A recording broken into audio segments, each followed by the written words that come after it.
Powerful pedos in media and in our government? No, that's just a conspiracy theory.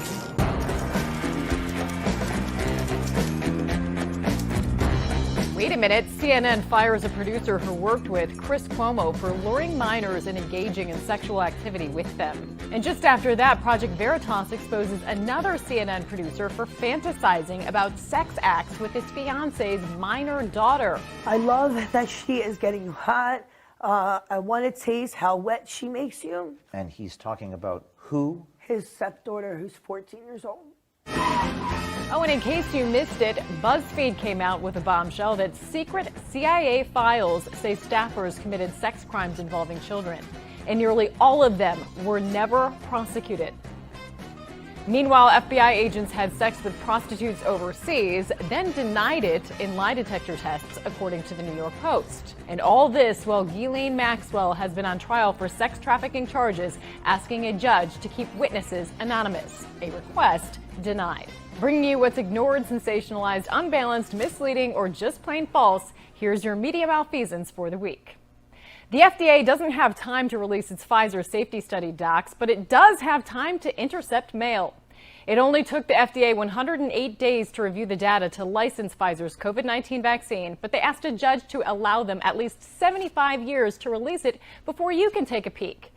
But yet, they have time for this. You've got mail. Aaron Siri says the FDA is working with the post office to hold packages containing what the media likes to call the horse dewormer. When I get up for breakfast, there's no oats in the bin. Check out this letter. It's a directive to detain and destroy the medication. At worst, it doesn't do anything to help. There's no true track record of the drug killing anyone when taken in the right dose, as prescribed by a doctor. But at best, it can save lives. There's been at least 30 randomized control trials showing its promise. Yet the FDA has time to interfere in personal health choices. Meanwhile, no one wants to talk about this. Of the countries with the lowest COVID death rates are 26 countries located in the continent with the worst healthcare system in the world, Africa. How can this be? Perhaps it's just a coincidence that most African countries allow the use of inexpensive and non-patentable HCQ and ivermectin for early treatment. And they've avoided the jab. And why is it that some countries have avoided the jab? Well, according to Reuters, many of the vax manufacturers have required that countries indemnify them for any adverse events anyone might suffer from the vaccines. If they're so safe, why is it that they're so intent on making sure they are liability-free as they make billions of dollars?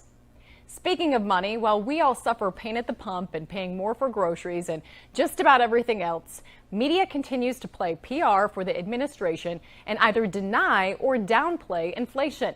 The truth? Inflation spiked nearly 7% in November on a year-over-year basis, the fastest rate in more than 40 years, according to the Bureau of Labor Statistics. Now, CNN pointed this out. This is something we have not seen in modern times, numbers like this. And you look at a line chart of inflation and you can see this is the worst in years. And then the spin, saying it's a sign of a really strong economy. This is a sign of a really strong economy, guys. People are rushing out all at the same time to buy the stuff they want. NPR spun it this way.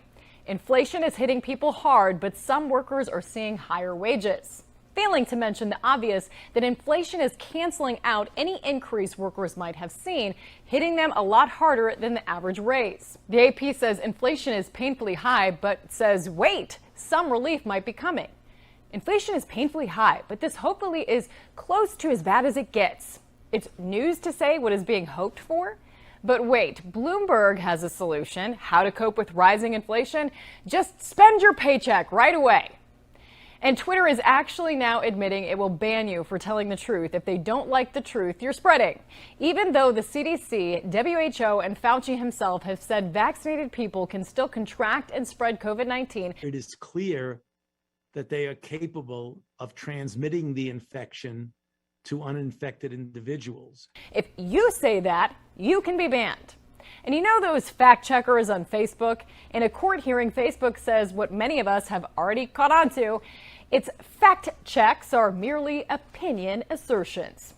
And another headline on repeat this week, U.S. reaches 800,000 COVID-19 deaths, The subheadline: the U.S. death toll from COVID-19 is roughly equivalent to how many Americans die each year from heart disease or stroke. We're about 2 years in dealing with COVID, so we're dealing with basically half the deaths, but 10 times the hysteria.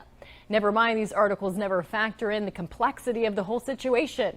How many of the death count died with COVID rather than from? How many didn't have access to early treatment? Also from WBNS in Columbus, not enough voter fraud cases in disputed states to change 2020 election, AP says. Oh, so before there was no voter fraud. There is not fraud in our mail-in ballot system. I cannot say that enough. And now they're saying there wasn't enough. AP uses the word analysis, but didn't mention looking into any of the canvassing, any of the forensic audit findings, or any of the concerns about voting rules changed to accommodate a record number of mail-in ballots or votes counted well after Election Day. You want answers! I want the truth! You can't handle the truth! For KLIM.News, I'm Christy Lee.